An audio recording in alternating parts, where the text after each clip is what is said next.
All right, hey everybody, welcome back. Good to see you guys. Good afternoon. Right now it's Thursday, April 16th, and this is our Orange Coast College Critical Thinking class from 12:45 to 2:10 p.m. As usual, with our live stream sessions, I'm getting things going a little early just so that everyone's able to get comfortable and get ready for viewing. But anyways, nice to see you guys. Say hi if you like as you arrive to the live stream. And once it's 12:45, about 4 minutes, I'll get started with you guys and we'll go over today's content and today's material. Hope you're all doing really well, staying healthy. Hey there, how are you? Good to see you. All right.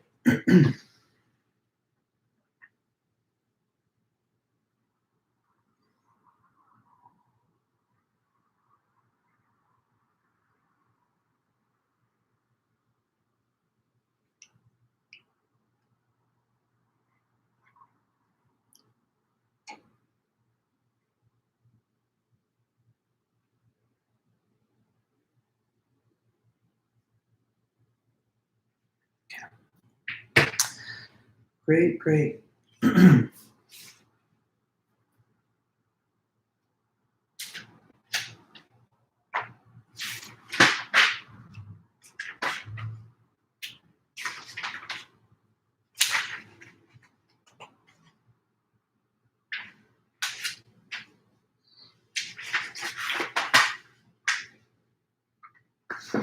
Okay, yep. Welcome everybody. Hope you're doing good.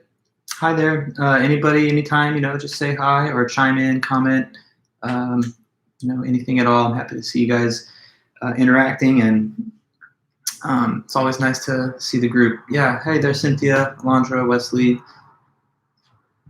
Good to see you guys.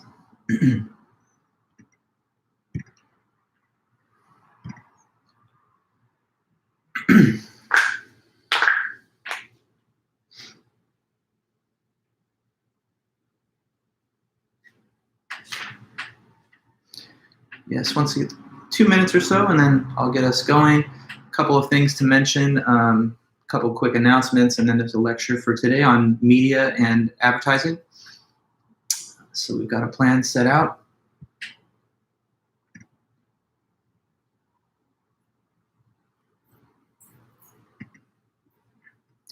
Question on assignment 2 in the quiz I'll email to you after live stream. What's the question? You can let me know right now. I'll be happy to reply to your email too, but while we're here, what's the question?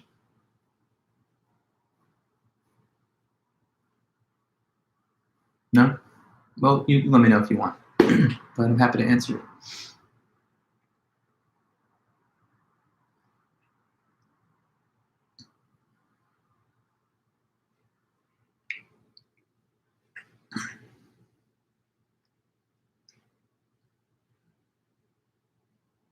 Oh, I'll just double check right now, not to worry. Let me just make sure.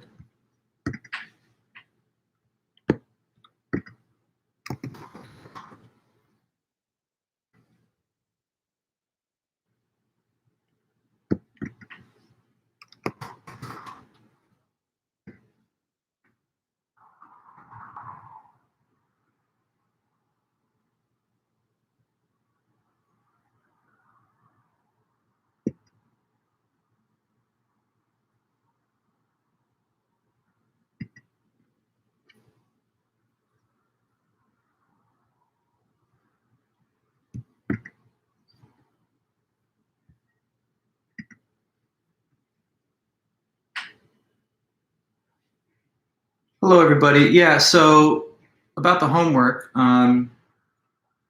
let's see. Did you notice the answer key that I sent to everybody? I sent the answer key for the homework, so you should be able to just, you can determine your score by that. But if you want to know your individual score, then you can send me an individual email and I'll reply back. Dana, you know what I'm talking about? You got the answer key in the email? By the way, Cynthia, no, I don't think I have your quiz, no. I don't have any submission from you on the quiz. I just have your last homework assignment. So I'm going through the emails and I don't see one from you. The last message I got from you was homework number 2. That was a week ago. So yeah, not exactly sure what is that situation on, Cynthia, but we can talk about it by email. And then, yeah, I did not send, let me make sure on Wesley's case. I'll go over the responses that I got, but here, let me just, what I'll do is this so that I don't have to open 2 windows. I'm gonna do it on my phone. Let me go through my phone and I'm gonna tell you who's gotten, who did submit it to me on Tuesday. Okay, hey there, Andrew. So really quick, let me go over this. So I'm just trying to tell people that are here watching this live stream if there were any delivery issues with their various quizzes from 2 days ago. All right, so we're looking at Tuesday afternoon. All right, guys. Here's who gave me their quiz. Okay, Wes. Yes, I have your quiz. 12:53 p.m. Let me see who else is in this group. Andy Comito got his. Dominic Nguyen. Bella Mann. Adam Wagner. Kyle Wartink. Dana Pham. You know what? I actually do have it. It's the reason that I thought that I didn't.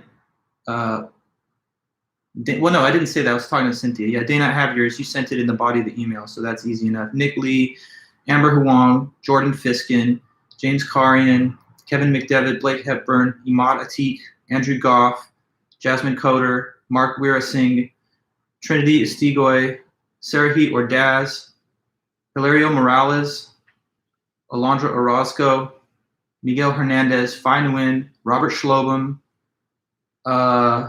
Samantha Arroyo, Mark, yeah, so that's it. Now, you there, Dana, which test are you referring to? You talking about your midterm, or are you talking about your first quiz, or what? Be specific. What do you mean, first test?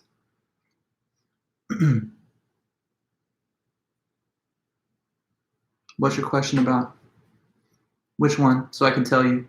The midterm. Oh yeah, well, the midterm. I said to everybody that you have to email me to request your score. I'm not just sending everybody a mass delivery of their scores. It's one-on-one. So when you want your score, email me and I'll give you your score. I notified people in Canvas when they were done. And if you read that message, you see what it says. It says, email me for your score and I'll reply to you individually. I'm not using a mass delivery system to put everybody's grades on the internet in some type of electronic file. I have paper files and I have my own electronic record books here at home. For students that want their scores, just ask me. You did, but you sent it along with the homework. You mean that when you sent your homework into me on last Thursday, you requested midterm score? Okay, well anyway, here, I'll give you your score. Or I'll send it to you right now privately, all right?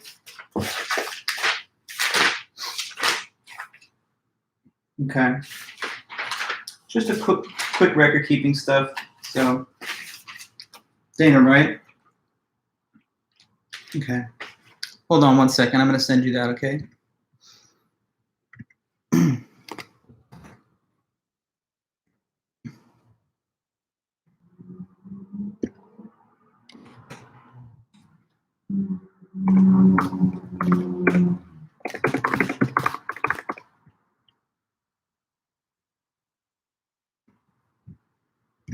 Okay, I sent you your score just now. But if you want to see scanned images of the pages to know about your deductions, I could do that after class, okay? So back to what I was saying. Welcome back, everybody. Good to see you guys here. Like I was saying to everybody, anybody who wants their scores, just come and ask me for your score and I'll give it to you. If I messed up once because I didn't notice your message since it was in a separate email or is the same email as the submission of a homework assignment or whatever, then that could be the issue with that. I sent out the answer key to the previous homework, and I'm going to send out the answer key to the quiz after today. I had one student that had an emergency situation such that they had to take their quiz at a different time. So that means that I did not want to provide the answers before they took the quiz. at any rate, then I'm going to send the answer key to you, and you can easily calculate your score using the answer key by deducting 3 points for each question you gave where the answer is not correct. But if you want to know in a more specific way what your score is on that individual assignment, if you had trouble calculating it, or if you want to know your score on any of the previous assignments or your total class grade, just email me at any time, and I check my emails every day, and I'm responding to all questions through email. So everything's been graded. The quiz that you just did the other day, it's going to be fully graded by the end of tomorrow, but I will provide the answer key before that so people can, access their grade through inference by using the answer key. If you want to see a written scanned image of your particular submission with the number written at the top, then you can email me for that, but that's about it. Okay, so here's the next thing I wanted to say. If you do look at the schedule, you would notice that next Tuesday's meeting is listed as in-class activity, and that would have been the equivalent of homework number 3. Now, we don't have face-to-face meetings in a classroom anymore, so I'm going to have to make a small change to that. Here's what it would have been. It would have been the class gets together, and every student brings in a magazine. And the magazine that you would have brought in will have advertisements and marketing materials. And then basically, I would have had the students work in small groups of like 3 or 4, and everyone would use the different magazines that they all brought, and then try to find as many examples of fallacies in the advertisements as they could, as many as 20, one for each of the different fallacies that we studied. So that was like an in-class assignment. That was supposed to have been the third homework. But because we don't have in-class meetings, I'm going to convert that to an individual homework assignment for you guys to do. So I'll send the directions about that after class, but for a moment now while I'm talking to you, I'll just tell you what that would have been, or what it is. So you basically are going to have to now find examples of fallacies in advertising and marketing. So you can use print media. You can use like advertisements that are printed in the pages of magazines or other printed periodicals or materials like those. Or if you're able to find video commercials like digital advertisements online, then that would be okay as well. In that case, you would just have to provide the link to the place where I can view the video myself to make sure that it does have the ad fallacy that we're talking about. So you're going to turn back into me next Thursday. We're going to modify the due date slightly. So it's going to be due not Tuesday the 20th, but sorry, make sure I'm getting the date right. What's a week from today, the 23rd? So not Tuesday the 21st, sorry, but Thursday the 23rd. That's a week from today. So next Thursday, 23rd, you have to send me before class time this third homework assignment, and it's going to basically be a list which has got a compilation of different fallacies, as many as 20. An ideal submission would be like this. You have 20 different advertisements, and each one has one of the different fallacies that we learned in our class. These, again, can be images that you have scanned, or photos that you have taken, or links to videos that you find online. And the rule is just that there has to be the fallacy in that ad. You also can't use the same fallacy more than once, so it's not like you could turn in 20 different advertisements with naturalistic fallacy. So once you have one ad with one of the 20 fallacies, it's on to the next. You can't double count or double dip. You also have to provide a document that gives a 1-sentence explanation of what fallacy was in the ad and why that fallacy was in the ad. So an explanation of why you saw that fallacy in that ad. So you're going to have sort of like a document which is an annotated list stating for each example in your packet what fallacy it had and why, and then the packet itself full of links and photos and so on containing the ads. So you're finding fallacies in ads, and you'll turn it into me next Thursday. So you have a week starting today to do that. And the directions that I'm speaking about now, I'm also going to have them written down in the message that I send out to the class afterwards. So just know that that's the next thing coming up. That's homework number 3, and it's a fallacy advertising homework assignment. What do you have to do? Give me the advertisements, tell me which fallacy is in each one, and have a list with 1 sentence for each case that explains why it is found in that ad. And that's it. So you'll get 60 points just for turning the assignment in, and you'll get a maximum of 2 points per fallacy if I decide that that's correct. So 2 times 20 is 40, and that adds up to 100 points. If I thought that your example was a little wishy-washy, then maybe I would give you 1 out of 2. Or if I thought that the example was completely off base, then I could give you 0 out of 2. So you want to try and make sure that these are good, tight examples of those fallacies that are easy enough for you to explain in your submission there. Andrew, question: do they have to be ads, or can I use a Trump campaign video for all 20 fallacies?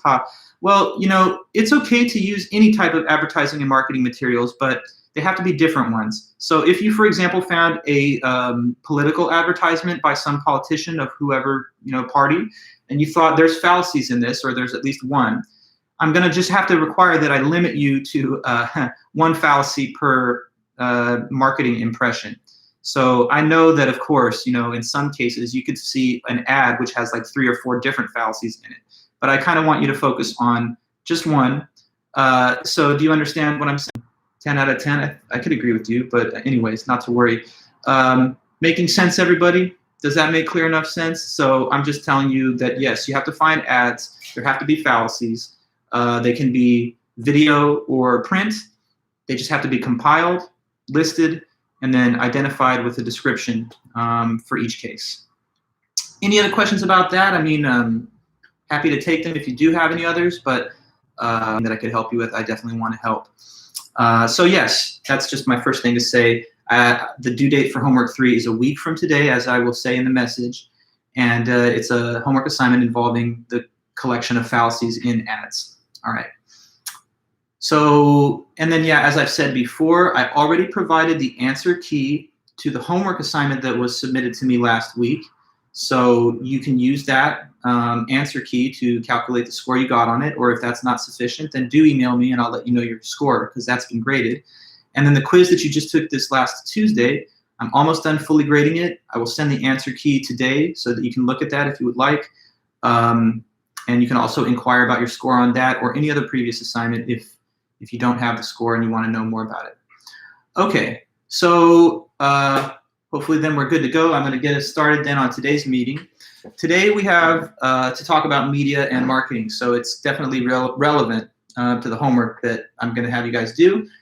So there's 2 chapters in our book that go over that.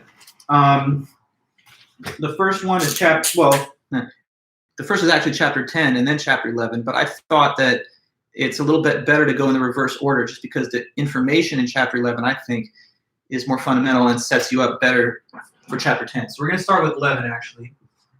And chapter 11 is just all about media. Okay, so media.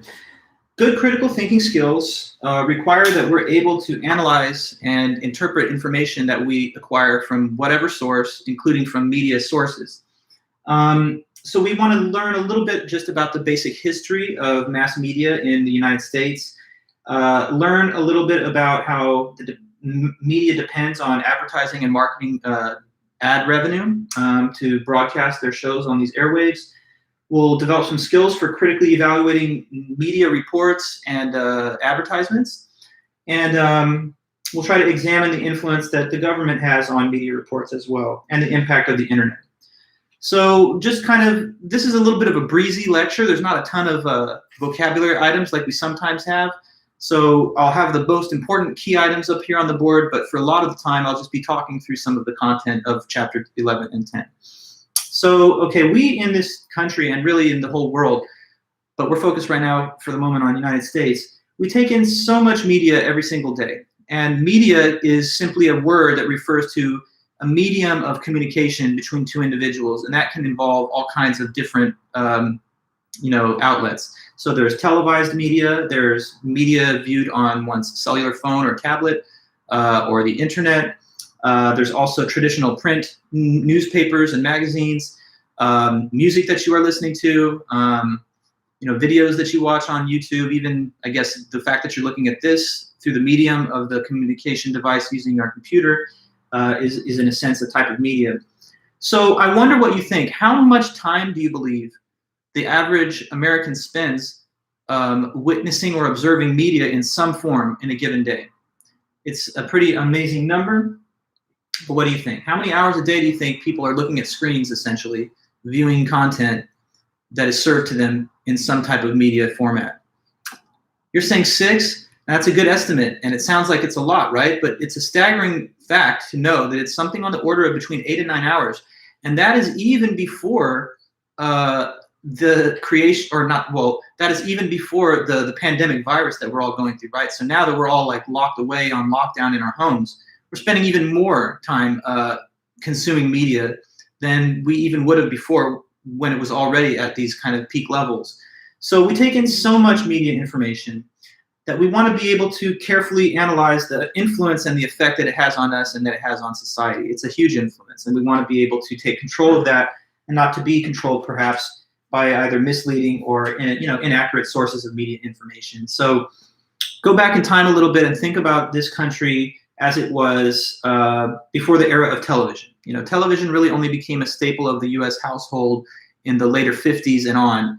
But before that time, if you go back to like the 40s and prior to that, in the earlier part of the 20th century, radio and magazine were the main forms of mass media. So here's a piece of terminology mentioned in the book, mass media.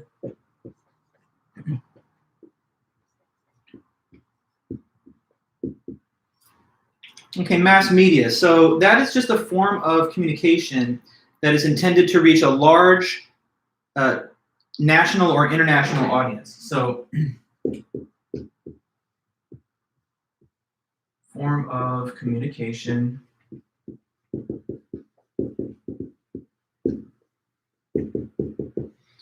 that is intended to reach a large national or international audience.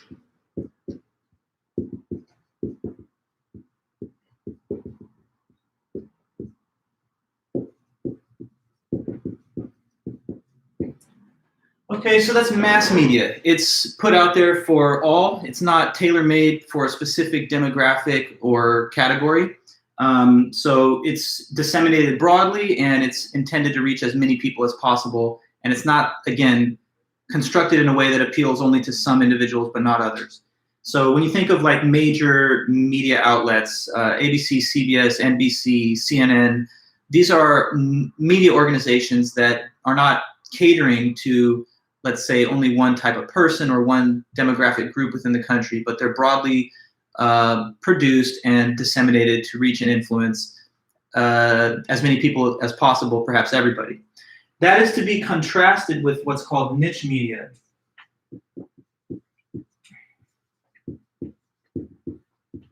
And the basic difference here is pretty simple. This is just a form of communication that is geared toward a more narrow audience, a more narrow target audience. So geared towards form of communication that is geared towards a narrower target audience.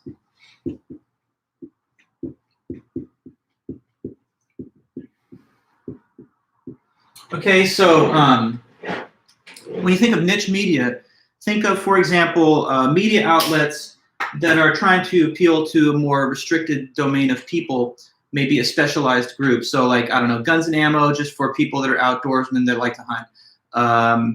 ESPN just for people that want to view sports. QVC just for those that want to shop and stuff online. So they're going to be, in many cases, media organizations or companies that are tailor-made towards specific categories of people. And that is, again, a difference between the mass media. Niche media has proliferated to a huge extent over, let's say, the past 50, 60 years, because originally there were not that many media options. So there really only was mass media in the earlier days of broadcasting. So going back in time again, by the year of 1930, about half of United States homes had a radio. And in the 1930s and 1940s, there were just a few radio networks that did everything media-wise, all news, all entertainment, all sports, and so forth. Back then, if you wanted to watch visual news, like what we just sort of take for granted today, if you turn on the TV and you watch your local news or cable news, internet, national news, you see a news anchor, you see video of people broadcasting, sometimes like live reporting from the scene of the events that they're discussing. But back in the day, in the 30s and 40s, before television was a staple of American households, if you wanted to watch visual news, you would go to movie theaters and watch what were called newsreels. So consumption of visual news back then was a community event. It wasn't something done in one's household alone, but with a lot of people all paying to attend public viewing of it at a movie theater. Visual news involved those newsreels each week at theaters. Now, after World War II, and as we start going into the 50s and beyond, television starts to become a bigger and bigger part of everyday American households. And for years, the early era of television, there were only 3 stations. And so those were these big 3: ABC, NBC, and CBS. And we still have those big 3. It's like channel 2, 4, and 7 or something like that. But we obviously have a lot more. Nonetheless, back then, if you wanted to view the media, you wouldn't have had this vast array of menu of options like what we have today. If you turn on the TV today, if you watch TV, I know a lot of us just use internet, but thinking of television for a moment, if you turn it on, you're going to see hundreds, thousands of channels for almost every possible subtopic and specialization. A channel for gamers, a channel for more feminine for women, a channel more masculine for men, young people, music aficionados, or whatever. But back then, you would have had a pretty consolidated itemized list of media choices. Ever since then, the mass media has had a larger and larger influence over our everyday lives. And I want to read a little passage from the book which talks about that. But basically, think about it, right? We're living in an era of time today where media is completely integrated with our everyday life, and we consume literally hours and hours of it. In fact, most of our waking hours, especially now with the pandemic and nothing else to do. You can't just look out the window. People want to entertain and interact with other people. So media is even larger, I would say, in the current day than at the time of the publication of this book, which already notes how important and influential it had been.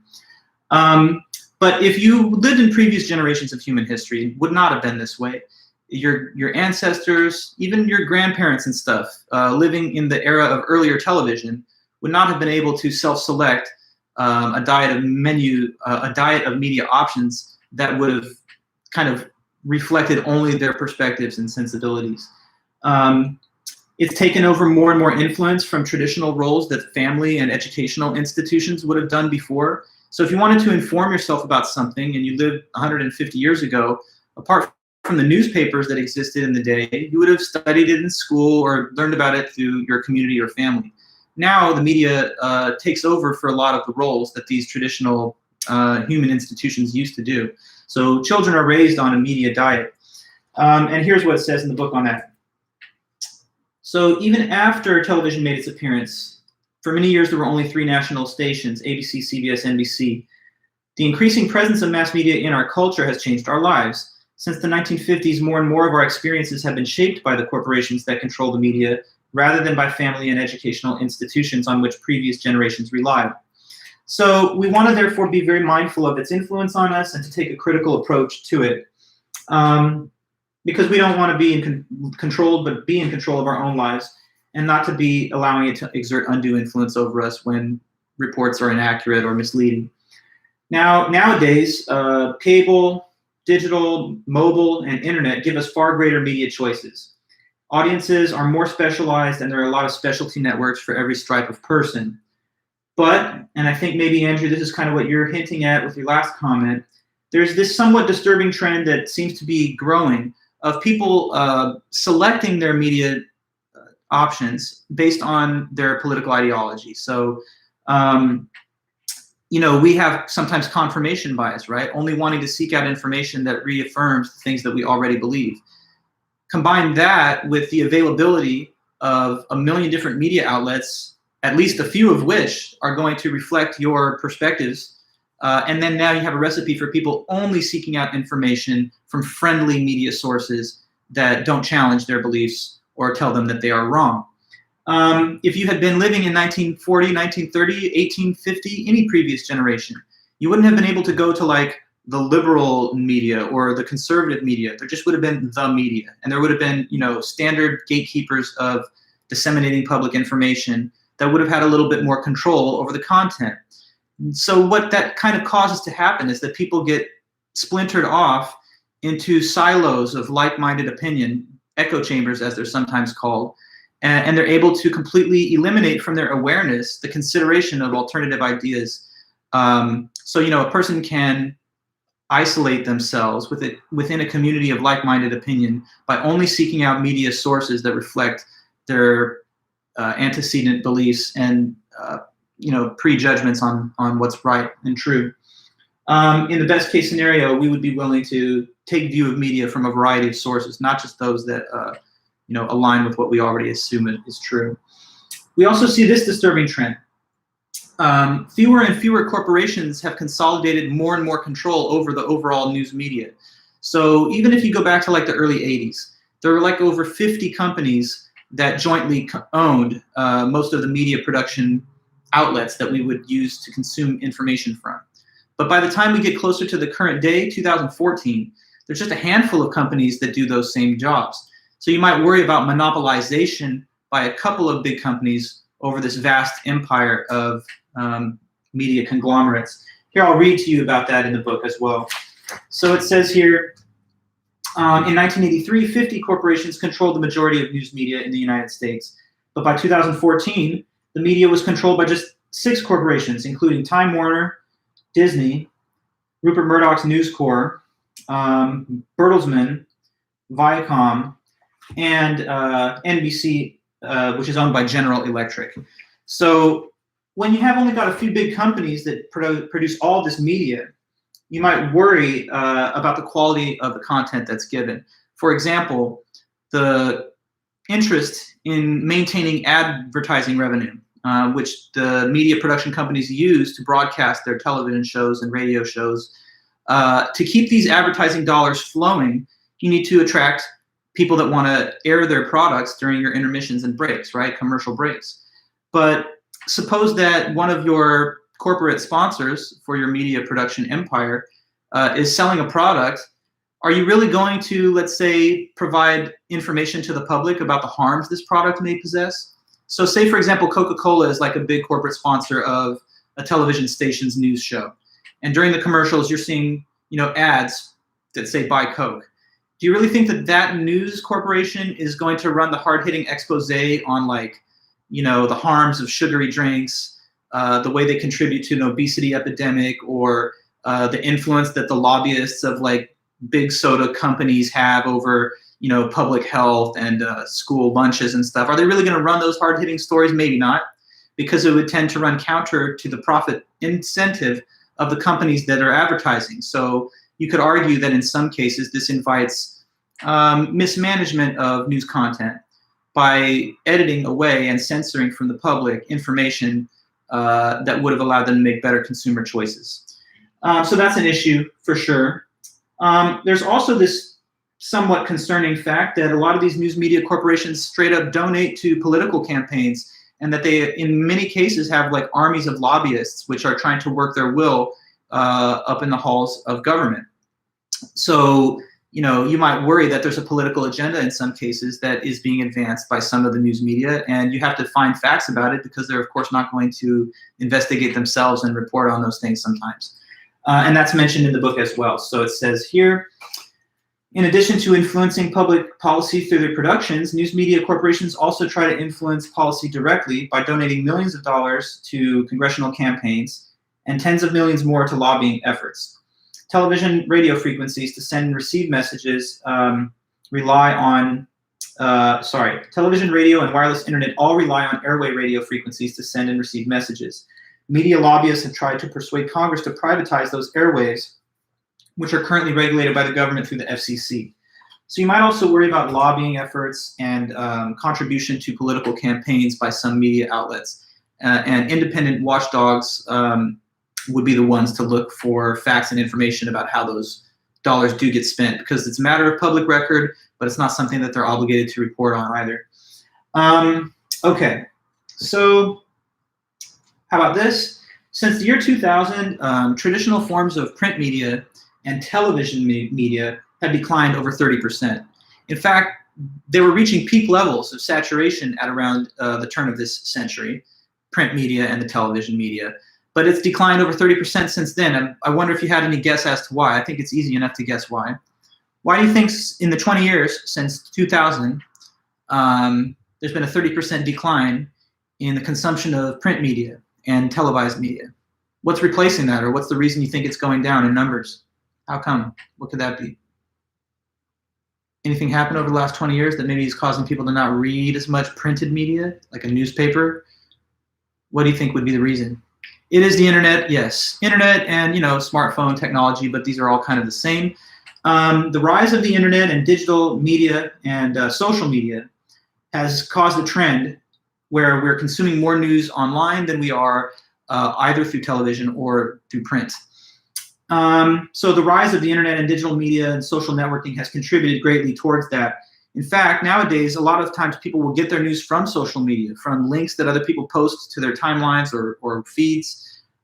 Sometimes crowdsourced information from people who are at the site of an event that's breaking news can give you more quick information about it than the media reports that will follow later. So like when there's shootings and stuff, if you go on Twitter, you've got a lot of eyewitnesses that will be tweeting about where they're at and what they're seeing. So sometimes that replaces the urgent need for the more traditional media organizational efforts that used to exist.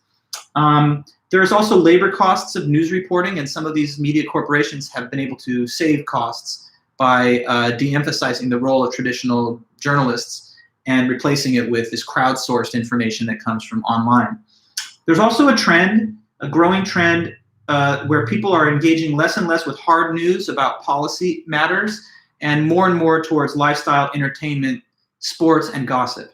So isn't that a little sad that we have access to way more media and way more information than any previous generation in human history, but we're not necessarily using that greater access to do a lot of fact-finding about important issues that concern the public good and policy. So we spend a lot of that additional time, looking at who's making up or breaking up in the celebrity world, what's happening with sports, what's going on with the latest movies and so on. So, I mean, we could be much more well-informed than any previous generation if we made proper use of the tools available to us. But some people, of course, just use media as a source of entertainment rather than to be informed. But of course, look, so ironically, and the text mentions that even though we have more access to news and information than ever before in history, we're not necessarily more well-informed because we don't care as much about being informed as maybe previous generations did. So, so there's a kind of balance and a give and take there. When media does its job correctly and well, their oversight responsibility is, of course, very important to the health of any democratic society. So we should not denigrate or be harsh about the very basic virtues of having a free press. It's right there enshrined in the Constitution, and it's appropriate for it to be right in the top of our Bill of Rights. So, because if we didn't have a free and independent media, then how could we ever expose important government and corporate scandals? So, investigative journalism that provides the public with information that's in the public interest can, of course, be very beneficial and helpful. So it's not all dark and gloomy. As mentioned here in the book, John Rockefeller was exposed by editor and journalist Ida Tarbell for running an oil monopoly, and that resulted in the federal investigation and eventual breakup of Standard Oil. And in the early 1970s, Woodward and Bernstein, who worked for the Washington Post, exposed the Watergate scandal, which ultimately led to the resignation of President Nixon. So there's a huge and important role for media to fill, and when it's doing its job well, according to the best journalistic practices and standards of integrity, we all owe them a great debt of gratitude. But we still have to maintain our critical stance because there can be better and worse reporting. Sometimes reporting suffers because news media companies try to be the first to scoop the story. Maybe you've heard this term scoop. Like if one company or one media outlet is able to publish a story before others, then that of course increases their market share because more people go to them to get that breaking news story. But the rush to be the first sometimes compromises the accuracy of the reports that end up getting made. So, like when there's a mass shooting, interesting, there's not been mass shootings since the lockdown. I've read the statistic, maybe you've seen it, that last March, a month ago, was the first month where there was no school shootings since 2002. Because I guess now everyone's locked down, so there's no public places to go anymore. Anyway, that's a digression. What I was trying to say is that when these shootings did happen, a lot of times initial reports about the identity of the shooter, how many there were, what their means and motives were, can be wrong. And a lot of that is because when there's a crazy chaotic event like that, there's kind of a fog of war, sometimes fear, and it can heighten a person's potential to misreport the facts, not necessarily through deception, but just because of the shock. When people are dying, there's a lot of bullets flying. Sometimes people will tend to overstate the case of how many shooters there were and stuff. So anyway, breaking news reports are sometimes not the most accurate because they're trying to rush to get it first rather than get it right. In the year 2000, when Bush and Gore were running against each other for president, a lot of organizations wanted to be the first to call the winner. And that may have led to a little bit of a hasty judgment that Florida was in Gore's camp. Of course, after the long litigation involving Supreme Court decision, I guess it was determined to be otherwise. But the media, of course, had a little bit of egg on its face for having reported on something that as important as the winner of a presidential election, when in fact there were still some controversies about the tabulation of the total. So next we speak about a little bit about the internet in chapter 11 here. The 1990s was the decade where the internet really started, even though it wasn't the greatest internet back then. Some of you guys maybe weren't alive in the 90s. I was, and I can remember the early internet, much different world that we're living in now, much faster data speeds and ease of use. Back then, these old dial-up modems made this crazy sound whenever you would turn them on. You're using, your phone while you're on the internet, so you can't take calls. You go to one page, and for it to load can sometimes take 5 minutes, even if it just has a simple graphic on the back. People in a lot of AOL chat rooms and stuff. America Online was like a big company back then. Anyway, the early internet of the 90s revolutionized the world as it continued to advance and develop. And since the year 2000, use of internet has more than tripled. Today, globally, there's billions of people that are online, more than 2.5 billion. And there's some figures about that on page 347 here.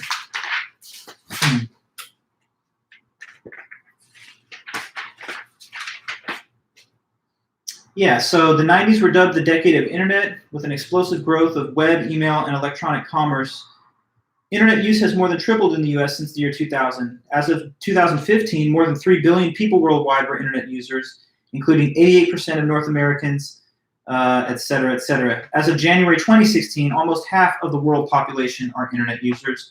The pervasive impact of the internet on global communication and everyday life cannot be overstated. So it's important to know how it affects our everyday life. And let's just talk about some of those basic points. So first of all, for American students, like high school seniors, for example, statistics show that they spend more time on social media and on their social media accounts than studying or reading or preparing for school. And there's some evidence to suggest that the more time you spend away from your studies and focused on social media, that can have an adverse effect on grades. But I know everybody feels that they're the exception to the rule. Everyone's thinking, well, that's how other people are with it, but I'm better and I balance my use better. Yeah, gun sale went up, but yet no shootings. Yeah, well, I mean, it's not exactly easy to shoot people that are in their house, so I don't think that we're going to see a lot of big mass shootings unless and until the economy reopens and we get back to business as usual. But that's perhaps a beneficial side effect, isn't it? Alongside with whatever air quality effects that we're seeing. If you've noticed, the air in Los Angeles is very nice right now. But I digress. So you can do anything online nowadays, it seems. And people do, in fact, do anything online. You're going to school online now, as we're doing right now. You're meeting people, forming avatars in like online communities where you can even live like a whole alternative lifestyle. You can, find music, post music, apply for jobs, apply for school. Consumer purchases. So we can do so much stuff online that we used to have to do in real life, IRL as they say online. It gives us great access to news and media, but it's also replacing some of the traditional forms of media engagement that we used to take as a norm. So we need to be able to think critically about what we see, hear, and post there. Now, Facebook has billions of users globally. 94% of college freshmen are on a social media site every week, and 25% of those spend more than 6 hours on their social media feeds in a given week. The text mentions some kind of, I guess, basic advice about how you should be careful with the things that you post. Now, a lot of people post under assumed names or fake accounts, whatever, so they might not be as worried about that. But in general, it's probably smart not to be too willing to post things that could get you into trouble, like sexual or illegal or derogatory things. So you want to consider the recipients of your content, whether those are the intended or even the unintended recipients. If it's just you and your friends and you think this is something funny to me, even if it's like edgy or whatever, maybe it's fair enough. But sometimes people that you didn't intend to see the same thing can gain access to it. And of course, no one wants to be disadvantaged in that way. Parents, employers, other members of institutions that you could have oversight conducted on you. So it just basically reminds us that sometimes we can get in trouble depending on the things that we post, so you should be careful about that. At the same time, though, and this is just my kind of view, we do have freedom of speech, and even people in high positions of public power feel free to use the internet to comment on whatever they think is right or wrong, including using sometimes salty or offensive language. So, I don't think that that's necessarily wise or well chosen, but I do believe you should have the freedom to do that within reasonable constraints. So just try to monitor yourself and apply common sense. Clearly, the internet can be an equalizer in the sense that it can provide equal access to the same information. So it's not like, restricted in terms of who can view whatever the content or material is. And that can actually make the discussion of topical issues very broad by providing us with the information we need to discuss those issues. And so that is sometimes seen as having a vital element of contribution to democracy and organizing. In fact, in a lot of protest movements, whether they're here or internationally, social media has been used as a powerful organizational tool to tell people how to assemble, where to go, setting up simply a Facebook group, and then mobilizing political speech or action based on it has shown to be very effective, and it definitely streamlines access to political speech and protest. So that's another virtue of it. It's a civic virtue that it does have. Be careful about claims that you read, especially from unverified sources, because people that are clever enough, that have some IT design experience, can make a very polished and professional looking website, but does not have any professional credibility or journalistic standards of integrity. So like the front cover page of New York Times or Washington Post may look just as impressive as like a random blogger who's taking you down a rabbit hole of unverified and unsourced claims. So just because something's on the internet, of course, doesn't necessarily mean that it's true, and you therefore are always well advised and invited to cross-check any claims against other available sources of evidence to see if they can be corroborated by others. Be alert to invasion of privacy, harassment, and fraud. We all know that there's a lot of trolls out there on the internet. Sometimes people, I don't know why, they don't have anything better to do with their lives, but they just want to harass people, make fun of them, and be, in some cases, just mean and brutal. So, you don't want to be a victim of that. You certainly don't want to engage in that on your end. So we could all help do our part to create a better environment online. So it also talks briefly about the use of the internet to view pornographic materials and plagiarism. About pornography, you might be surprised to know that a lot of internet traffic is just about viewing porn. Over 30% of all internet traffic does involve that. And I guess if a person's an adult, it's their business, but at the same time, just be mindful of the setting in which a person does view such a thing. If you do that at work or at school, in the wrong institutional setting, certainly that can raise red flags and get you into trouble. If you monitor children, or if you have children in your care, and you don't want to necessarily have impressionable young children viewing, scenes of death or overtly sexual content or drug use, then you might have to apply some type of safeguards or monitoring system on them. Of course, it's not so easy because these systems in some cases are not that sophisticated. The barrier between like a child and viewing porn in a lot of cases is just, are you over 18? And if you just click yes, then that's only confirmation that is possible. So you have to sort of keep a close eye on children if you have them, or if you don't, eventually you might have to. A lot of college students have used the internet to engage in plagiarism, taking materials they didn't write and submitting that as their assignment to a professor. Certainly I've received plagiarism materials in my history as a professor and teacher. And I know it's out there, the temptation's always there because you've got this wide world of information to just draw from. And some people would rather not have to do the hard work of, learning the material and working independently and creating a document. But the thing is, it's obviously wrong just on a moral basis because it's deceptive. It's a lie. You're saying I wrote it, but no, you didn't. It's disrespectful to the teacher, to the subject. It kind of shows that you don't even really care about learning it, that you just want the grade. So, I mean, you know, if you're an honest person with good integrity, you shouldn't do that.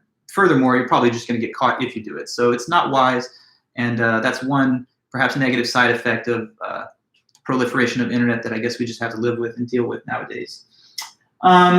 So here's another piece of terminology I just want to throw on the board. Media literacy.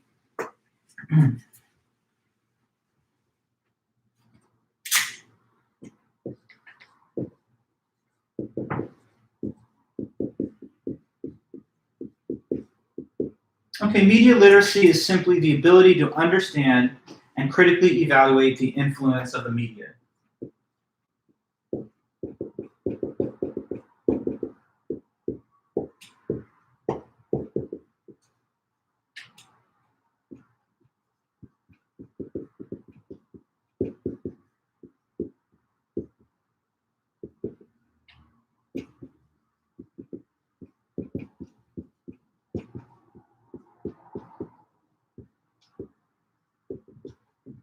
Okay, media literacy. It's kind of like literacy, the ability to read, and literally to be literate, but in specific application to media and media consumption. So it's very important to be media literate, or digitally literate as some call it, because we use the media so much. It's such a staple of our everyday life. We spend literally perhaps the majority of our waking hours looking at it. So therefore, we want to be in control of our engagement with it and not allow it to exert undue influence or control over us. That means being able to know what the difference between reliable and unreliable claims is, to avoid perhaps confirmation bias in the way you access media, and to sample from a variety of sources. So at the tail end of chapter 11, the book briefly discusses how to apply the three-tiered model of critical thinking to your media consumption habits. So first of all, there's the experience phase: experience, interpretation, analysis. In terms of experiencing the media, first of all, be aware how you do experience it. How much do you use it? Where do you have a tendency to go to? For example, self-monitor your own media habits. Like, do you notice that you happen to look at some sources more than others, disregarding some and taking others to be more credible? Consider what that says about you. Is it satirical? Is it joking? Or is it just straightforward and informative? Maybe note the appearance of any attempt to shape or manipulate the viewer's viewing experience, like the use of music to either add emphasis to what the newscaster or media figure is saying, what the appearance of sets can do in terms of contributing to the quality or content of news. Note the amount of time that's devoted to ads and which kind of ads are being broadcast during the media viewing. Next step, interpret. So make sense of what you have viewed by asking yourself what values or points have been expressed there. And examine your own reaction to the media. When you're viewing it, what is the reaction you're having? Do you feel like you're just totally agreeing with everything? Are you exhibiting resistance to what is being said? What does that reaction say about you? Can you identify the existence of any confirmation bias in the way that you pursue media information and facts? Try to mitigate the influence of confirmation bias by forcing yourself in a way to sample from news from a variety of different sources. That helps to prevent narrow-mindedness. It also just gives you insight into the way other people think, even if you don't ultimately end up agreeing with them. And also be willing and able to ask other people that you engage with, peers, friends, and others, what they think about the same reports and to compare your reaction against theirs. See if your analysis in the end is rational or if it's driven by emotion or bias. Note any resistance that you have to other interpretations of the same information. So that's what I would say about media overall, but I have a little bit more to speak about just in terms of advertising and marketing. So I want to talk about that for just a little while as well. And that'll take us through to the end of today's meeting. So erasing this, and now I'm going to just deliver a few notes on the topic of chapter 10, which is all about advertising and marketing.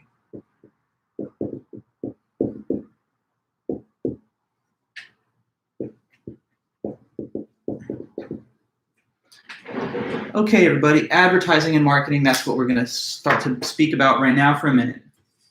So why are some companies so good at marketing and advertising, right? Like they're so effective, they seem to reach us with their ads, they seem to really drive the sale of their products with the skillful manipulation of the public mind through the creation of this ad content.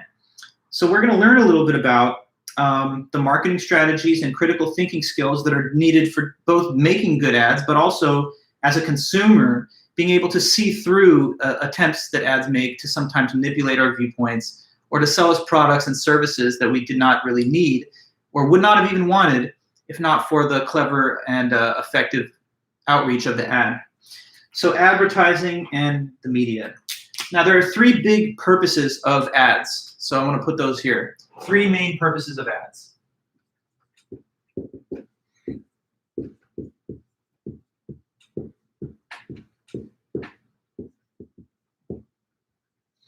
Okay, so number one is simply to create product awareness.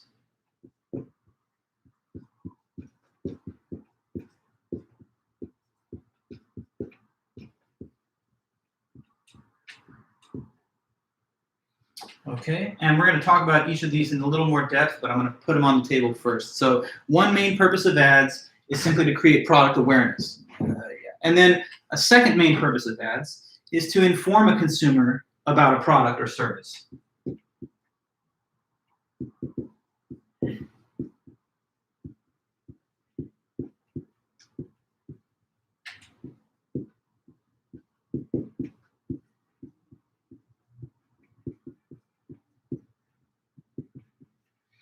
Okay, and then third, to motivate consumer demand.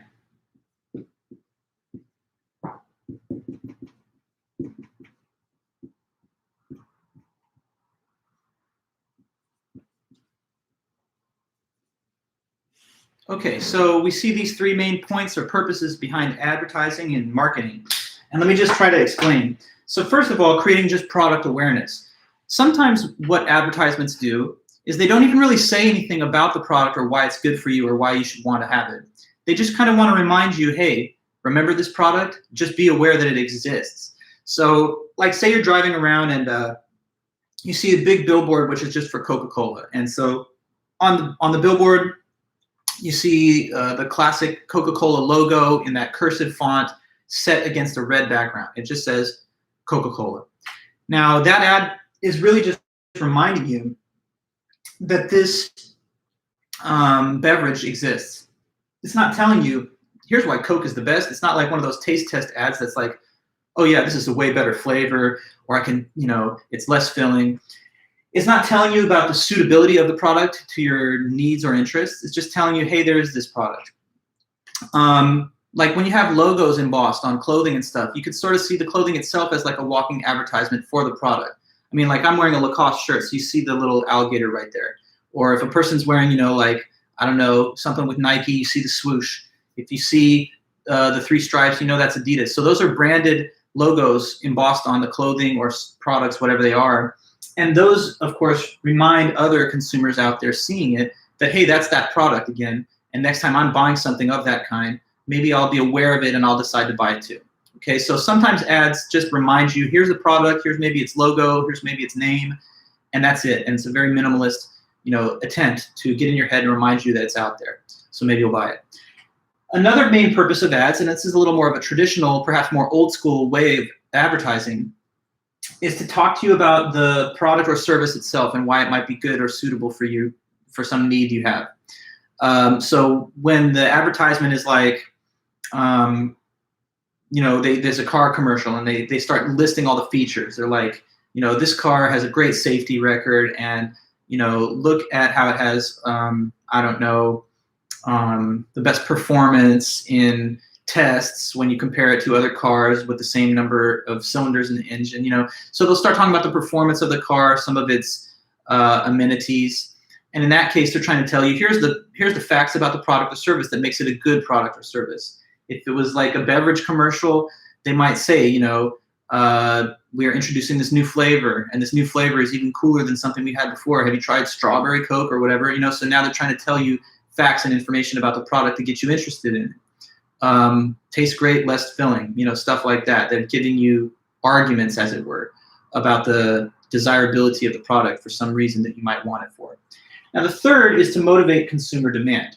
Say you watch a commercial, and in the commercial, there's like a bottle of Corona beer, and the person's just laying back on the beach, and it just says Corona. Now, that's not telling you anything about Corona. It's also not just necessarily putting the logo up there, but it's trying to motivate demand, because the implied message is, if you drink this beer, you're going to have an amazing beachside, vacation too. Or, it's a Pepsi commercial. It's a bunch of beautiful people hanging out, having the time of their lives. Everyone looks like a model.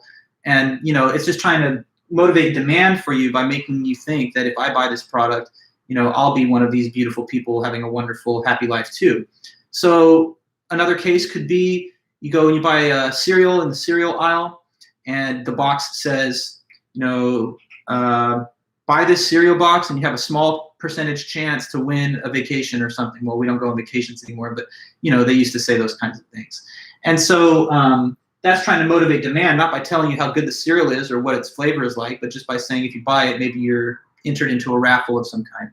So whether it's to just stimulate demand, not by product information, but just the demand itself, or product information, arguing that it's good for you for that reason, or just simply providing information that it exists, ads will be constructed and are created that satisfy any of those three purposes, and sometimes more than one.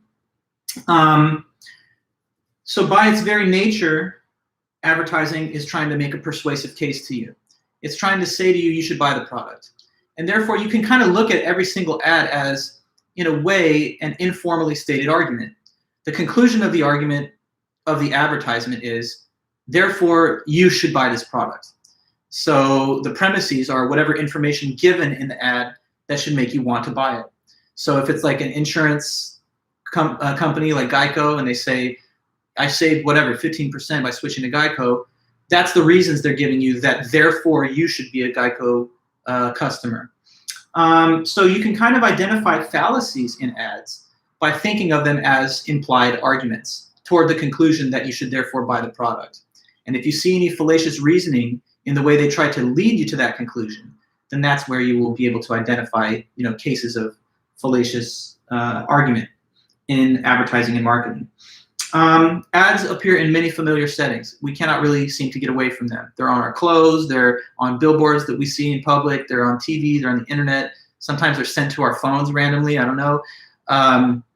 So we're awash in these ads, and we therefore want to be taking a critical approach to them as much as to the media in general. So what is the role of advertising in the media? Every day we're exposed to tons and tons of ads. Marketing research firms spend millions of dollars every year to identify the target audiences of their products and then create ads and placement that is geared towards those audiences. So for example, if you're watching, if it was a children's television show, what kind of commercials do you think they put during the breaks of the kids' TV shows? Like what? What do you think? If you've ever seen these, you might know. Cartoon, TV stuff, kids cartoons, right? If you're watching it, then the type of typical commercials that you might see in the breaks are what things, like what type of products? What do you think?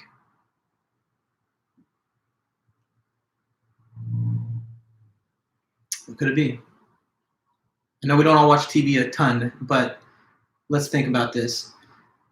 Yeah, toys, food, kids, kid stuff that would appeal and cater to the sensibility of young children. And that's not an accident. The reason they're doing that is because they know the likeliest viewer of this type of media is a younger child, and therefore let's put commercials during those breaks that are going to be likelier to appeal to them so that they'll want to have their parents buy it. And it's seen in that way in a lot of different cases too. So if this is like a sporting event, like football or something that traditionally might skew towards a little bit more of your average, adult American male, masculine guy or something, then the commercials are going to be about things that cater towards the male sensibility. You get to see cars, attractive women sometimes are, the spokespeople that try to sell the products in the ads. If it's like, television show or whatever that is catering towards a more typically characteristically feminine audience, then you might see advertisements for feminine products or that have a female sensibility to them. So none of that is accidental. The advertisers and marketers know who's watching or who the likelier demographic is that's watching, and therefore advertising content is promoted towards those groups to try and enhance their profitability. Nielsen ratings are sometimes used when it comes to TV to determine who these demographic viewing groups are. So like a sample size of people that subscribe to cable have their viewing habits monitored by the Nielsen's rating system. And then the data they collect is used by advertisers to more effectively market their products in commercial breaks for the advertisers that pay to have their product or service advertised during the breaks. So that brings me to another little concept I wanted to mention here, and that's what's called product placement.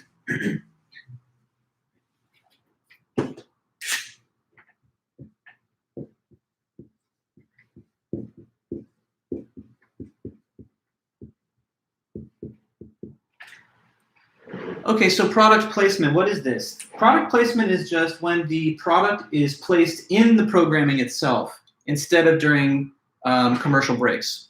So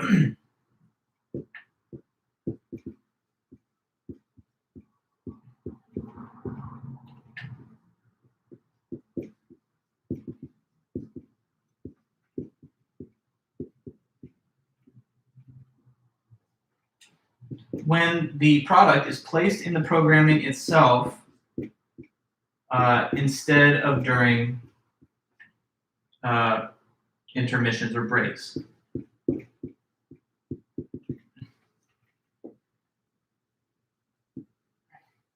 Just right, instead of during commercial breaks.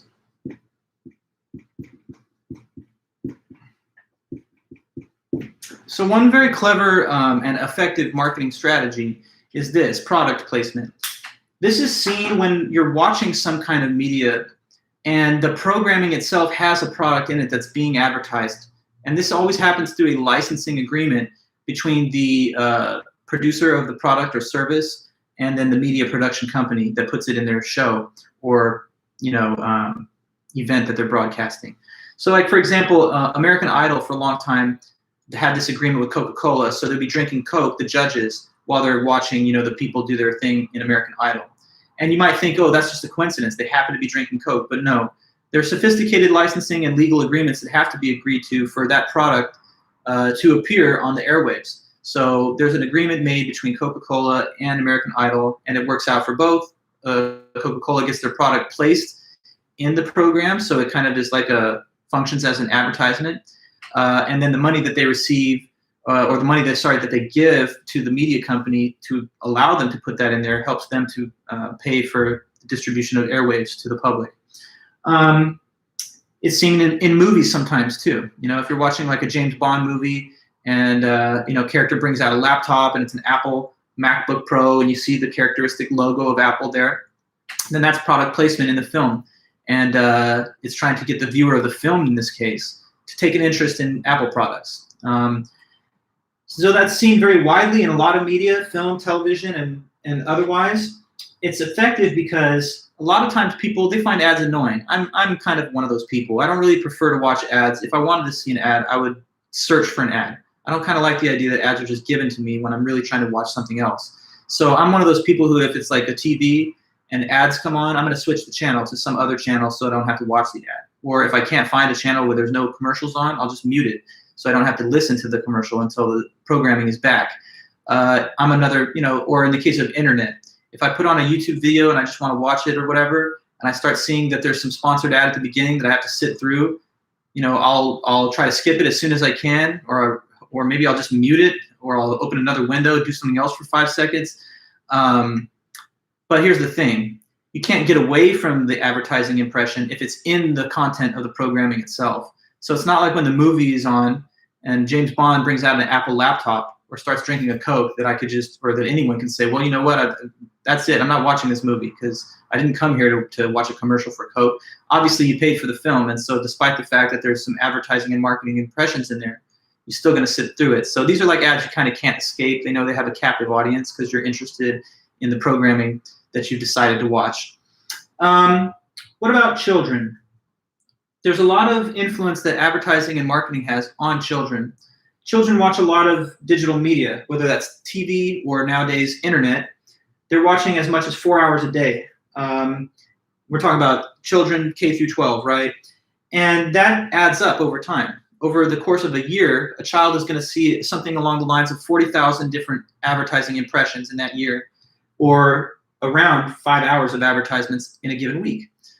So we're pumping these kids full of a whole bunch of marketing and media impressions. And because they're so young, and since they're not yet, fully mature critical thinkers who are experienced in the ways of the world and the way that, companies want to take their money for sometimes non-essential products, they are the easy prey of sophisticated marketing campaigns. So think about, like, with McDonald's, they'll create a childlike mascot of Ronald McDonald. This is not to get adults to buy the product. It's to get little children to associate the cartoon-like figure with the product, and therefore to become, early consumers of McDonald's and lifelong business for them. And that's not the only case. What about, like, cereal companies with very sugary drinks, or sugary cereals that have, all the familiar cartoon child-type mascots, Tony the Tiger, Lucky the Leprechaun, and, all of that. Years back, Camel cigarettes got into some trouble because their mascot, Joe Camel, was starting to look more and more cartoonish, and some people were arguing that this is a covert effort to recruit young children to the ranks of smoking. So I think that they actually did have to make some changes to the way that they were creating advertising content based on the figure of Joe Camel. Make sure that you have some control over the media diet of children. Obviously, we've all gotten to the stage of being adults now, so we can't have a do-over. But when there are kids out there, sometimes it's good to place some type of controls systems in place so that they don't just become completely subsumed by media information and requesting to constantly buy things that they don't know anything about, whether they're good or not. Now, of course, ads can serve an important role by informing us of products and services that we want to know about, but they can also manipulate us into buying things that we don't need and that we might not have even wanted if not for the clever advertisement. They can sometimes manipulate us by appealing to our emotions, and they therefore do sometimes commit fallacies and use rhetoric and emotional language. So what are some common fallacies in ads? This is directly relevant to the homework that you'll turn in next Thursday, the fallacies in ads homework assignment. So the textbook talks about a whole range of these on page like 318 and 19. They start off by mentioning the scare tactics fallacies, or known as appeal to force. Some ads try to make you think that if you don't buy the product, something bad might happen to you, or that you should be ashamed or fearful of what the case will be if you don't buy the product. So like in the ad, it might characterize a person who didn't buy this deodorant as smelling really bad, or a person who didn't buy this shampoo as having terrible dandruff that people notice that they don't want to hang out with them anymore. So the ad might scare you into buying the product through the appeal to fear. You're unattractive, you wear the wrong clothes, you're not a good parent, you have bad breath, bad body odor, you're not thin enough. That's the implied message of some of these ads, and they promise a solution to you. Just buy our product and we will fix this, very personal issue that you feel afraid of having to face. Sometimes the fallacy is questionable cause.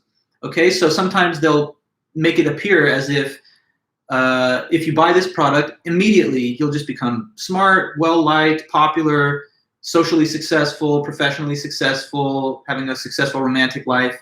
And it's mentioned here as well, fallacy of questionable cause, creating the false expectation that something wonderful like becoming more beautiful, thinner, more popular, or happier will result if you simply buy that product. I really doubt that, right? If you're not already happy, healthy, and otherwise, how is the purchase of one product going to transform your life? That's a questionable cause. So another case of a fallacy. Sometimes there's popular appeal, and the effect that those type of ads have is where they say, everyone's buying it. If you don't buy it, you're the only one that's not doing so, and you're outside looking in, you're excluded, you're isolated, alienated. So sometimes that kind of appeal within the ad can drive the sale of the product. Sometimes by using a popular celebrity figure, popular appeal can be seen as well. Like just because this popular person endorses it, it must be a good product. Not necessarily so. Similar to that, there's inappropriate appeal to authority. Like if an important, or let's say popular, well-known celebrity endorses a product, but they don't actually have any expertise about a product like that. So like this company that made the George Foreman grill, George Foreman had nothing to do with that. They just wanted to find some popular and well-liked celebrity to be the endorsement sponsor for that product. And they knew that George Foreman is kind of a friendly guy that people have a tendency to like, so they just associate him with it. But George Foreman has no expertise when it comes to grills. He's a boxing expert, and he is a great world champion, obviously, but he's out of his depth when it comes to a product like that. Wesley, question. Homework for next Thursday. Wouldn't finding the first 3 fallacies of ambiguity in advertisements be kind of a shot in the dark? It's kind of banking on finding poorly written ads. You mean equivocation, amphiboly, and accent? That's not a shot in the dark. It's easy to do that. Equivocation, they use a word and they're using it in a way where it's ambiguous what the word means, or they're using it in a slang sense. There's all kinds of wordplay and puns in ads. So that's something you'll find. Amphiboly, there's also that, and it's mentioned right here in the book. Like, let's go over that case. Another commonly used fallacy is amphiboly. The Holland America Line, provider of cruises, makes this claim in their ad. Lowest fare advertised on Holland America guaranteed. However, this claim commits the fallacy of amphiboly since the grammar leaves us uncertain as to how to interpret it. Is the company referring only to the fares advertised in the line's brochure, or does it mean lowest in comparison to fares on other cruise lines? And just you can't tell. So when it says lowest fare on our website guaranteed, you could interpret that to mean that our fare that we're providing an ad for here is the lowest one on our own website. Or you could consider lowest to refer that in comparison to all available products of the same kind, it's the lowest. Now, there's a broader and a narrower interpretation to the interpretation of lowest in that case. Lowest relative to what? Other ads, or other prices given on their one website, or lowest in comparison to all available products produced everywhere. On our website, therefore, becomes grammatically ambiguous.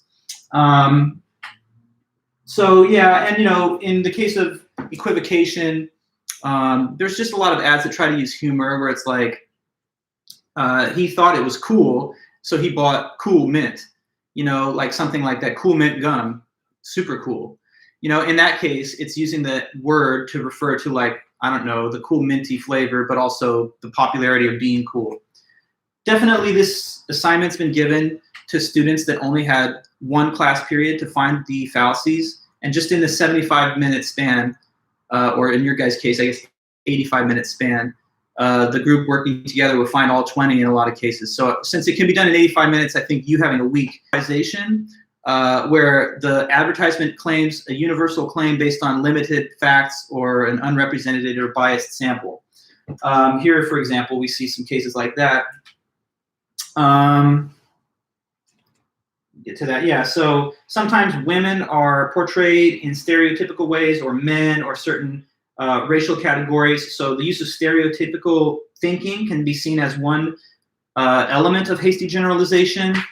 Also, sometimes generalizations are made on the basis of statistics without having enough information about what the sample was taken from. So like a Tempur-Pedic pillow commercial says, 25,000 medical professionals recommend this, making you think all of them do. But if you look at the number 25,000 and you compare that to the actual number of total medical professionals that there are, depending on how we define the term medical professional, this could be a very small percentage.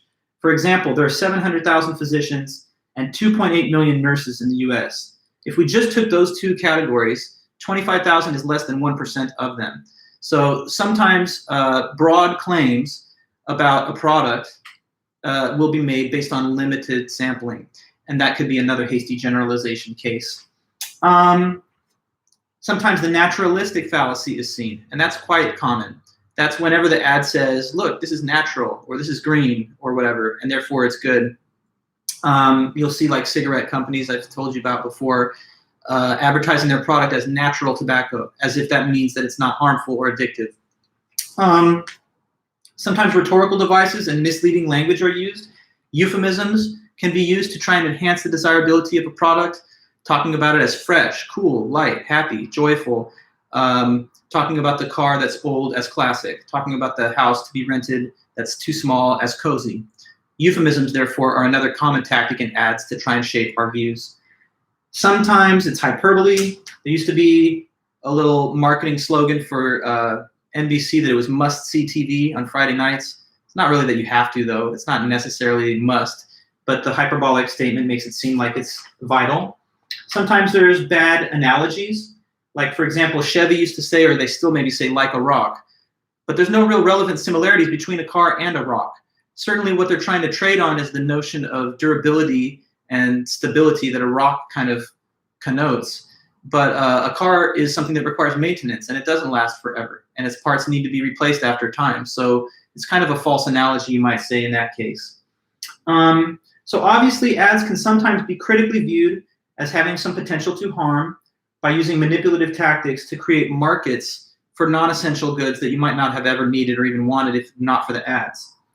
There's some other negative elements associated with the status quo. Oftentimes, advertisers will target minorities and the poor for the sale of products that are maybe not best for them. If you look at magazines like Ebony and Latina, there are twice as many ads in those for things like junk food, cigarettes, and alcohol, and 1/4 as many ads in those magazines as seen in ones read primarily by white women, like Good Housekeeping. So, you know, the companies marketing products that are perhaps a little bit more harmful to public health take a greater free rein when they're marketing it to the less advantaged communities. Another case could be this: take cigarettes. There's been a lot of crackdown in, you know, the first world and in the United States on cigarettes, and that's reduced cigarette smoking rates. So what they then start to do, and what they have done, is step up their marketing efforts in parts of the developing world, like in Southeast Asia. So when they're making less money in a developed part of the world, they shift marketing efforts to parts of the world where there's less wealth, and therefore maybe a more impressionable and easier to manipulate public. But if this intensifies existing divides in society, then you might say that that's also not so helpful. Their ads are also expensive, and this is, I think, a main concern. They increase the product cost to the consumer by 30 to 40%, because the amount of money they have to spend to produce the ads and to pay for, let's say, the sponsors that appear in the ads, they have to recover those costs. And so for them to do that, they just shift the costs to you and me, the consumers. Take, for example, a Super Bowl ad. That's some of the most expensive ad space you can buy, like millions of dollars for a 30-second spot. So say you've got this really expensive Super Bowl ad, you've got a famous person appearing in it, and you spent millions of dollars. How are you going to make the money back? Well, the cost gets shifted to the consumer, and so we therefore end up paying a premium to allow the status quo to exist. And I find that a bit ironic, because it sort of means that you're buying the product, but you're also paying for the cost of the commercials that are going to sell you more of the same product. So it's like you're buying commercials, among other things, in order to get you to buy more of the product. And we could save cost on some of those things if there was just a little bit less of a marketing footprint. Another problem, perhaps, is that the ability of big companies to spend almost unlimited money for ads creates less competition, and it basically pushes local businesses out of the market. So like if you're like Joe's hardware store, like a little mom and pop hardware store, how can you compete with Home Depot when they come into town? You really kind of can't. Even if you have a few ads put up in your windows or a few on like local cable, you can't really possibly compete with the massive war chest of money, billions of dollars that the Walmart, Home Depot, you know, big box retailers of all kinds have.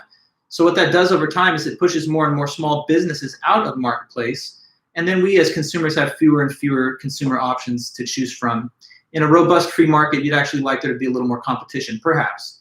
Now that's kind of on the dark side, but in a critical thinking class, we should always take it in both sides and see, you know, either side of the argument. So some people will defend the status quo by saying, look, all these ads are doing, though, is just catering to our already existing values and interests. And so we kind of benefit from the ads. Furthermore, they're prevented from disseminating outright false information. Otherwise, they would be liable for false advertising lawsuits. So they can stretch the truth, they can use rhetoric, they can deploy fallacies, but they can't say something that is provably false lest they be sued. Like say there was a electronics store that said, come in before 10 a.m. tomorrow and you'll get TVs for $5. Big screen TVs, we're giving them out, $5. They're gonna have a line, you know, around the block. And what if people start coming in and they're like, where's those TVs? And they're like, okay, we're just kidding. That ad, we just wanted you to come in. We don't have no TVs for $5, but we have some good prices. And now that you're here, let's show you what we actually have. If that happened, you know, they'd be sued and they would lose right away because that's straight up false advertising. So you might argue that there's some protections in law against the provision of outright false claims, and that maybe is enough to ensure that we're not unprotected. You can also argue, and you might argue, that you don't have to just take the advertiser's word for it, especially in this internet world that we live in. Why do you have to just listen to the restaurant's advertisement about how good their food is? Just go on Yelp or something and check what people have said. There's a whole wealth of crowdsourced reviews about the quality of their product. And there are going to be consumer reports that are available online, either in official channels or on forums that you can go to, where you can check about what other people's experiences have been with any product. So you could argue that if you end up buying something that you didn't need at a price that was too high, maybe you're to blame because you didn't just shop more wisely or you didn't check against other available sources of product information. There's a saying in Latin. The saying is caveat emptor. And what that means in English is to the buyer beware. And some people take that as a serious principle, which means beware, because when you're out there, just know and assume that everyone's going to try and rip you off and get more money from you than you should spend for products that maybe you don't need. And so if you take that buyer beware attitude, then you're going to be a little bit more skeptical than the person who just immediately eats up and buys anything that's being served to them by an advertisement. Some would also argue that if we placed greater restrictions on the ability of the advertisers to mislead us, that would compromise the free speech rights of those companies. And maybe that's the greater concern, compromise on their free speech than misleading ads. And you can also reply to concerns about monopolization of the market by big companies by saying, oh, that's just the free market working. That's the big companies winning. And if people wanted the small companies to do better, they would just choose otherwise, but they're not. So maybe we want this world where we just have a couple of big retailers. So look, I just try to give you a balanced point of view on this, but wherever you do stand, if you're a little more critical or a little more okay with the status quo, it is well advised nonetheless that everyone should be vigilant and critical about the messages they see in advertisements and making sure that they don't just manipulate you. So that's today's lesson. It's Media and Marketing Day. I believe I mentioned it before, but I'm gonna repeat. Tuesday next week, we don't have a live stream. Our next live stream is Thursday next week, and I'm gonna send you guys some video clips to substitute for the Tuesday meeting that we would have been doing our in-class activity. So I'm gonna send you guys a Canvas message which contains detailed instructions for the homework that's due next Thursday, and it's also going to include a couple of links to some videos that talk about all this stuff having to do with the media, digital literacy, media literacy, and advertising. So I'm gonna send those links to you today, and anybody who's curious about any of the previous grades can certainly ask for that. I'm also going to provide the answer key to the most recently submitted quiz. So there's a few things that I'll put in that message that's coming later. Make sure to check your notifications. But anyways, guys, that's about it for today. I know we've run to the end. Thanks again for everyone being here. I appreciate you guys so much, and hope you have a great weekend. I'll see you back in a week. And make sure to follow your announcements, all right? Thanks, everyone. Have a good night and good day.